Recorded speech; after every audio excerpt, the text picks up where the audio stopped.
I met a gypsy. We've got a pro purse, right? Pro purse for the national or whatever. Most of the guys that are winning the races right now, the purse is kind of laughable. But there's nobody like myself that's going to finish 40th that is going to anywhere, shape, or form be competitive enough to make $5,000 for winning a moto, or $15,000 for winning a supercross. Like, it doesn't even happen in my wildest dreams because I'm not that stupid.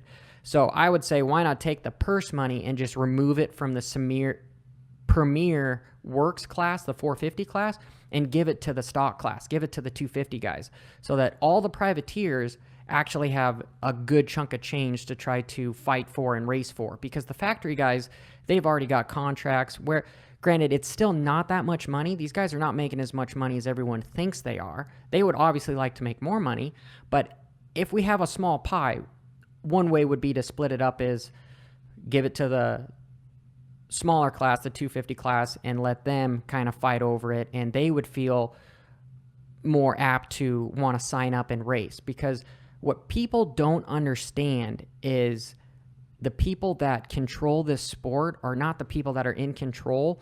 It's the privateers. It's the riders. Without the riders, there is no sport. It's like the Roman Colosseum. Without any gladiators, there's not going to be anybody show up to watch the deal.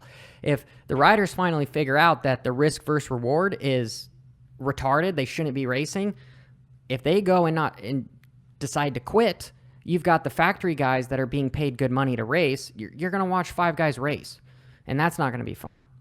So until the privateers figure out that they actually control the majority of the market share, I don't feel like much is going to change. And I've been winking at the riders trying to get together to improve their aspect of making it more advantageous for them, and also, in a roundabout way, growing the whole sport. That's always what I've been trying to do, and I get a lot of shit for my antics per se.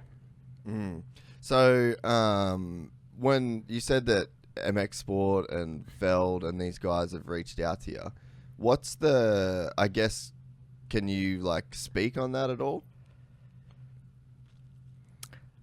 So, they been reaching out to me to sort of, I feel, keep tabs on me. And I've asked a few times to try to get press passes and things of that nature so that I could get into the races. And just being completely transparent, because, hey, you asked me to come on your podcast, and I'm going to just come unfiltered, okay?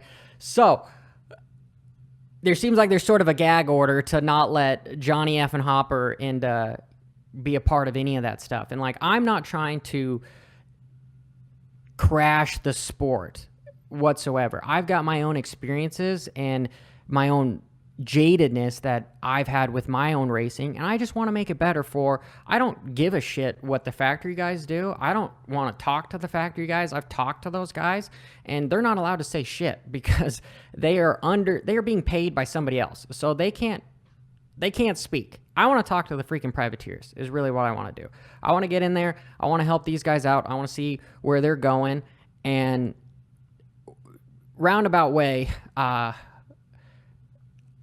am getting closer with these guys, which in a sense is a good thing, because I get to show them a little bit more of where I'm coming from, that I'm not just this narcissist that's just wants attention and I want to destroy everything and bring to light all the bad shit that happens, because they're doing a whole lot. And a lot of people, what they don't understand is they're at mercy of their resources.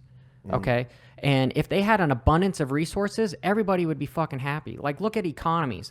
When everybody's making money and everybody can pay for their groceries and shit, and they've got money in retirement, they don't give a shit what other people do. If the sport was better off, there wouldn't be that much problems. And it's apparent in my own experiences that the sport is not doing well. And so I've got ideas on how to grow it and potentially make it better. And I get a lot of slack for it because the people that are in control right now, it's a monopoly. the media is owned by certain people, and they've cornered the market, and therefore they can't say really what's going on. And it's centralized. Okay, it's centralized. There's one person writing multiple checks. Myself, I'm decentralized. I am MX Unfiltered at its finest.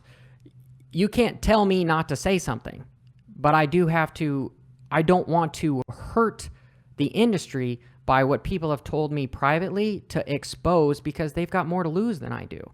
And so I'm in a weird position that I never thought that my shit was going to grow big enough to where actually people were listening to me. Because when I started my YouTube channel, I actually started a YouTube channel for finances, for cryptocurrency at the beginning, after I really got hurt. And then, what?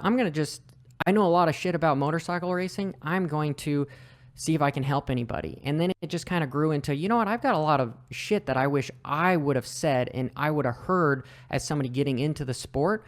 And then it just kind of took off from there, Jace. So again, I'm digressing, and I've been talking for 7 minutes. I'm just gonna shut up. This is how it works. I need you to talk. You're the guest. If you enjoyed this content, please like and subscribe. And to listen to the full 3-hour podcast, search Gypsy Tales in your favorite podcast platform or click the link in the description below. Gypsy Gang.